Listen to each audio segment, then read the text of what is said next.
যেমনটি আসলে বলছিলেন বা পাহাড়ের ভোটের পরিবেশ, রাঙামাটি যে আসন একটি মাত্র আসন যেখানে প্রায় 5,09,012 জন ভোটার আসলে মুখিয়ে আছেন যে সামনে ত্রয়োদশ নির্বাচনে ভোট দেওয়ার জন্য। আমাদের এখানে তিনজন গেস্ট এসেছেন। আমার প্রথম ডানেই যে রয়েছেন উনি হচ্ছেন আনোয়ারুল হক, উনি প্রেস ক্লাবের সভাপতি। ওনার কাছে আসলে প্রথমেই জানতে চাইবো আসলে রাঙামাটির ভোটের আমেজ কেমন, আসলে ভোটের ফ্যাক্টর আসলে কি কি কাজ করতে পারে বলে আপনি মনে করছেন? আসলে রাঙ্গামাটি পার্বত্য জেলায় আপনি যেভাবে বললেন যে রাঙ্গামাটি পার্বত্য জেলায় একটি মাত্র আসন, পুরো একটি জেলা মিলিয়ে একটি আসন, এবং এখানে বিপুল সংখ্যক ভোটার আছে। তবে বিগত 15 বছরে তারা সঠিকভাবে যেহেতু ভোট প্রয়োগ করতে পারেনি, তাদের ভোটাধিকার প্রয়োগ করতে পারেনি, এজন্য তারা নির্বাচনে ভোট দেওয়ার জন্য মুখিয়ে আছে।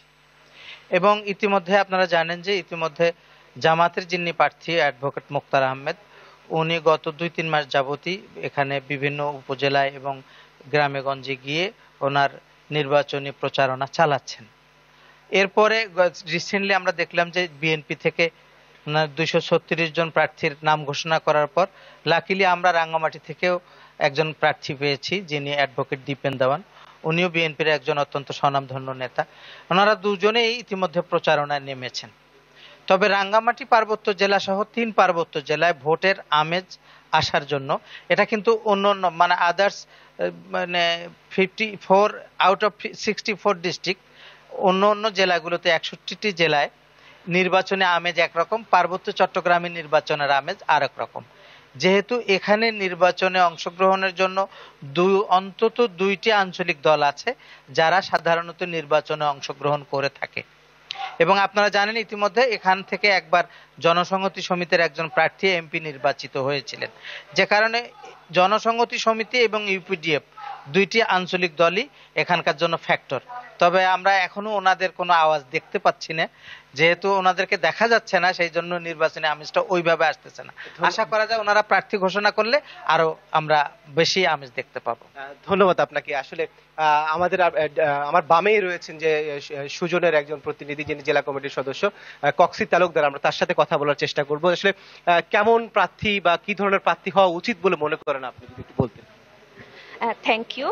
মূলত বর্তমানে যে পরিস্থিতি, সেই পরিস্থিতির প্রেক্ষিতে একজন নারী হিসেবে আমি যেটা বলতে চাই, প্রথমে সৎ এবং স্বচ্ছ যিনি এবং জবাবদিহিতামূলক আচরণে বিশ্বাসী, আর আর বিশেষ করে পার্বত্য অঞ্চলে কিন্তু এখানে বিভিন্ন জনগোষ্ঠী রয়েছে, এখানে প্রান্তিক হতে শুরু করে বিভিন্ন আদিবাসী জনগোষ্ঠীও রয়েছে, সকলের সাথে সমান্তরালে চলতে পারবে। এবং এখানকার যে শাসন ব্যবস্থা, পার্বত্য অঞ্চলের শাসন ব্যবস্থা সম্পর্কে সবাই জানে, এবং বাইরে থেকে যারা আসে তারাও বুঝে শুনে নিশ্চয় আসেন।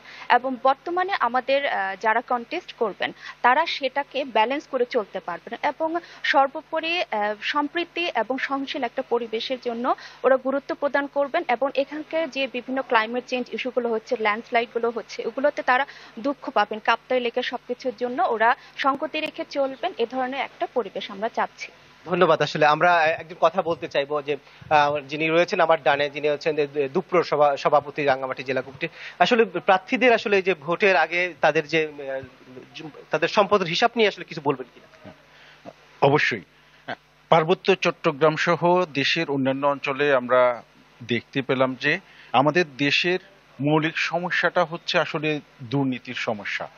তো দুর্নীতি যারা আইন প্রণয়ন করবে এবং সিদ্ধান্ত প্রণয়ন করবে, সিদ্ধান্ত গ্রহণ করবে, বাস্তবায়ন করবে, তারা যদি স্বচ্ছতা এবং জবাবদিহিতার সাথে নিজেদের সম্পদের হলফনামা দাখিল করেন এবং তাহলে অন্যরাও সেই অনুযায়ী নিজেদেরকে সংশোধন করার সুযোগ পায় এবং আমরা জনগণ তখন বুঝতে পারি যে ওনার কি অবস্থা ছিল এবং কালো টাকার মালিক হলেন কিনা।